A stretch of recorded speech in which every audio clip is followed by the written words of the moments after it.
नमस्कार। आज की इस वीडियो में सीखेंगे one, once, once, one self, ago versus back, before versus earlier. इन सभी शब्दों का अंग्रेजी बोलने में कैसे प्रयोग किया जाता है। यूज ऑफ वन, वन का मतलब होता है हर या सब कोई। इसका मतलब है एवरी वन। अब ये वन क्या है? वन एक प्रोनाउन है जो सेंटेंस में यूज किया जाएगा एक सब्जेक्ट के रूप में। अब समझते हैं सेंटेंस बनेगा सबको गरीबों की मदद करनी चाहिए। तो सेंटेंस बनेगा one should help the poor. One should help the poor, सबको गरीबों की मदद करनी चाहिए। सबको माता पिता की इज्जत करनी चाहिए। One should respect parents. One should respect parents, सबको माता पिता की सेवा या इज्जत करनी चाहिए। सब कोई चावल खाता है। एवरीवन, या फिर बोल सकते हैं वन ईट्स राइस। ये जो वन शब्द है ये सेंटेंस में प्रयोग किया जाता है सिंगुलर के रूप में। इस बातों को ध्यान में रखना है। जैसे कि एवरीवन होता है तो एवरीवन को आप यूज करते हैं सिंगुलर के रूप में ही, लेकिन ये भी बताता है सबकी बातें, लेकिन ये इंडेफिनिट होता है और निश्चित है कि कौन कौन है ये सिंगुलर होता है। ऐसे आपको समझना है। वन, वन का मतलब होता है वो। अब ये सेंटेंस में कैसे प्रयोग करेंगे एक एक करके समझते हैं। वह वो है जिसके बारे में मैं बात करता हूं। तो सेंटेंस बनेगा सी इज द वन, वह वो है that I always talk about, जिसके बारे में मैं हमेशा बात करता हूं। I always talk about. Amresh वो है जिसने मेरा बहुत मदद किया था। Amresh is the one who helped me a lot. ये जो वन है ये आपका एक प्रोनाउन है और ये प्रोनाउन है तो आपको समझना है कि यह ऑब्जेक्ट के रूप में काम कर सकता है। अब इस बार से यहाँ पर हु प्रयोग हुआ है जिसने के लिए, क्योंकि इस सेंटेंस में जो सब्जेक्ट है अमरेश है मतलब लिविंग है, इसका आपको लिखना है प्रोनाउन, तो यहाँ पर आप हु यूज कर सकते हैं। प्रिया वो है जिसको रंजन ने डांटा था। प्रिया वॉज द वन हुम रंजन स्कॉल्डेड। अब रंजन ने डांटा था तो रंजन सब्जेक्ट हो जाएगा, ये हुम ऑब्जेक्ट हो जाएगा जो सब्जेक्ट से पहले आया हुआ है। तो यहाँ पर आप देख सकते हैं कि वन का मतलब वो आ रहा है, वह वो है, सी इज द वन। अमरेश वो है, अमरेश इज द वन। प्रिया वो है, प्रिया वो है, प्रेजेंट है तो सेंटेंस बनेगा प्रिया इज द वन। ऐसा हम बोल सकते हैं। तो सेंटेंसेस बनाना काफी आसान है, बस समझना है कि सेंटेंस में शब्दों को कैसे प्रयोग करना है, क्या इसका रूल होता है, क्या इसका कॉन्सेप्ट होता है और क्या इसका स्ट्रक्चर होता है। वे लोग वो हैं जो बहुत अच्छे क्रिकेट खेलते हैं। अब वे लोग वो हैं तो सेंटेंस बनेगा दे आर द वंस। वे लोग वो हैं जो बहुत अच्छे क्रिकेट खेलते हैं। Who play cricket very well. तो यहाँ पर आप ऐसे ही सेंटेंसेस आसानी से बना सकते हैं। वन को यूज करेंगे वो के लिए, ये आपका हो जाएगा सिंगुलर। लेकिन अगर कोई प्लुरल आ जाए, जब प्लुरल आ जाए तो उसमें क्या करेंगे, वन को वंस बना देंगे। जैसे कि यहाँ पर आप देखिए दे आर द वंस, यहाँ पर प्लुरल की बातें हो रही हैं तो यहाँ पर हो जाएगा वंस। और यहाँ पर सिंगुलर की बातें हैं तो वन है। यहाँ भी सिंगुलर की बात किया जा रहा है तो यहाँ भी वन है। यहाँ भी सिंगुलर का बात किया जा रहा है तो यहाँ भी वन है। तो इससे आपको समझना है कि प्लुरल अगर आएगा यहाँ पर वंस और सिंगुलर अगर आएगा तो वन होगा और मीनिंग इसका वो होगा और इस प्रकार के सेंटेंसेस में प्रयोग किया जाता है। वंस, वंस का मतलब होता है वाला या फिर बोल सकते हैं वो। अब सेंटेंस बनेगा जैसे मुझे यह वाला चाहिए, तो वाला के लिए हम वंस यूज करेंगे या फिर वन यूज करेंगे। वन यूज करेंगे सिंगुलर के लिए और वंस यूज करेंगे प्लुरल के लिए। मुझे यह वाला चाहिए तो वाला शब्द आया हुआ है, इसके लिए हम यूज करेंगे वन या फिर वंस। सिंगुलर है तो वन और प्लुरल है तो वंस। जैसे कि सेंटेंस बनेगा आई वांट दिस वन, मुझे यह वाला चाहिए। तो वन मतलब हो गया वाला और दिस मतलब हो गया यह। यह वाला, दिस वन, वो वाला, दैट वन, इस प्रकार से होगा। क्या तुम वो वाला चाहते हो, तो सेंटेंस बनेगा do you want that one, do you want that one, क्या तुम वो वाला चाहते हो। मैं लाल वाला चाहता हूं, आई वांट रेड वन। अगर किसी कलर के साथ आता है तो सबसे पहले लिखेंगे कलर का नाम, इसके बाद हम लिखेंगे one, red one, green one, yellow one, इस प्रकार से बोलेंगे। अब देखिए यहाँ पर हम यूज करते हैं दिस वन, दोज वंस, जब प्लूरल आता है तो ones, this ones, my one, your one, our ones, yellow one, their ones, his one, her one, etc। ऐसा मीन्स भी शब्दों का प्रयोग करते हैं जो काफी आसान है यूज करना, और हम ऐसे सेंटेंसेस में काफी ज्यादा प्रयोग भी करते हैं।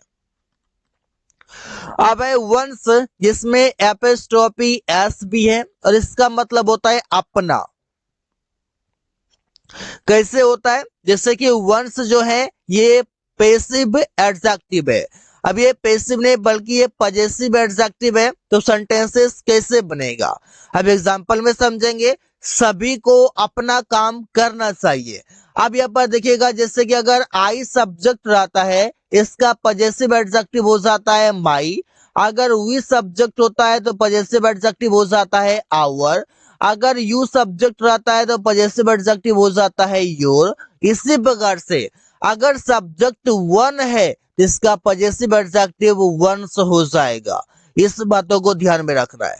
तो सेंटेंस बनेगा one should do one's work, one should do one's work, सभी को अपना काम करना चाहिए, सभी को अपने देश की सेवा करनी चाहिए। One should serve one's country, one's country मतलब हो जाएगा अपने देश की, अपने देश की। सभी को अपने बड़ों की इज्जत करनी चाहिए। One should respect one's elder, one's elder मतलब बड़ों की इज्जत, अपने से बड़ों की इज्जत, अपने से बड़ों मतलब वंस एल्डर। अब यहाँ पर सेंटेंसेस हम आसानी से बना सकते हैं। वंस मतलब होता है अपना, जैसे माई का मतलब बोलते हैं मेरा, वी का आवर का मतलब बोलते हैं हमारा। इसी प्रकार से यहाँ पर आप यूज करेंगे। हम लोगों को अपने देश की सेवा करनी चाहिए। अब यहाँ पर बोलते हैं we should serve our country. यहाँ पर तो आपका वी सब्जेक्ट है तो आवर यूज कर लिए, लेकिन अगर यहाँ पर वन सब्जेक्ट है तो यहाँ पर यूज करेंगे वंस। वन सब्जेक्ट होगा तो वंस यूज करेंगे अपना के लिए। ऐसे बातों को समझना है और सेंटेंसेस आसानी से बना सकते हैं। वन सेल्फ, वन सेल्फ का मतलब होता है खुद या स्वयं। जैसे कि हम बोलते हैं वन जो है ये रिफ्लेक्सिव प्रोनाउन होता है। अभी रिफ्लेक्सिव प्रोनाउन होता है, जैसे सेंटेंस में यूज करेंगे सब खुद कड़ी मेहनत करते हैं। One should work hard one self. अब यहाँ पर ये वन सेल्फ कब सब्जेक्ट, ये कब आपका यूज किया जाएगा सेंटेंस में, जब वन आपका सब्जेक्ट रहेगा। जैसे अगर सब्जेक्ट आई है, यहाँ पर आपका खुद के लिए क्या यूज किया जाएगा, माई सेल्फ यूज किया जाता है। अगर ही सब्जेक्ट रहता है तो आपका ये रिफ्लेक्सिव प्रोनाउन के रूप में क्या यूज किया जाता है, हिम सेल्फ यूज किया जाता है।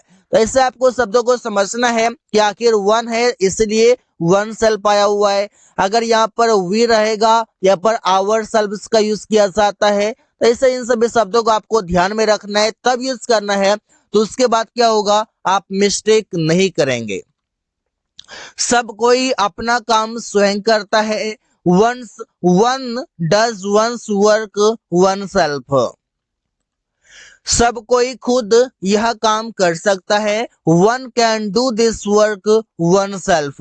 वन सेल्फ का मतलब है खुद, वन सेल्फ का मतलब है स्वयं, वन सेल्फ का मतलब है खुद। तो ऐसे ही सेंटेंसेस आसानी से बना सकते हैं। आगो वर्सेस बैक, इसका मतलब ये दोनों शब्दों का जो मतलब है पहले होता है। आप किस सेंस में कैसे यूज करते हैं, जैसे इसका प्रयोग भूतकाल में पहले के लिए किया जाता है। मतलब पहले अगर मीनिंग आ रहा है और वो सेंटेंस पास्ट का है तो यूज कर सकते हैं। जैसे रोहित ने 2 मिनट पहले मुझे कॉल किया, तो सेंटेंस हम बोलेंगे Rohit called me 2 minutes back. Aman 2 घंटे पहले क्रिकेट खेल रहा था। Aman was playing cricket 2 hours back, ऐसे बोल सकते हैं। वो 10 दिन पहले बाजार गया था। He went to market 10 days ago, यहाँ पर देखिए ago आ रहा है। ये सभी सेंटेंसेस पास्ट के हैं। रमेश बस थोड़ी देर पहले खाना खाया। रमेश एट द फूड या Ramesh ate food just a while ago. तो इससे सेंटेंसेस हम आसानी से बना सकते हैं। पास्ट का सेंटेंस आएगा तो ये अगो या बैक दोनों यूज कर सकते हैं। बिफोर एंड अर्लियर, ये दोनों शब्द का भी मतलब होता है पहले। अब कब यूज करते हैं, जैसे कि इसका प्रयोग फ्यूचर और प्रेजेंट टेंस में पहले के लिए किया जाता है। अब यहाँ पर बिफोर यूज करेंगे या फिर अर्लियर यूज करेंगे तो वो या तो वो सेंटेंस फ्यूचर का होना चाहिए या फिर वो प्रेजेंट का होना चाहिए। वो सुमन से पहले रोज आता है। He comes daily earlier than Suman.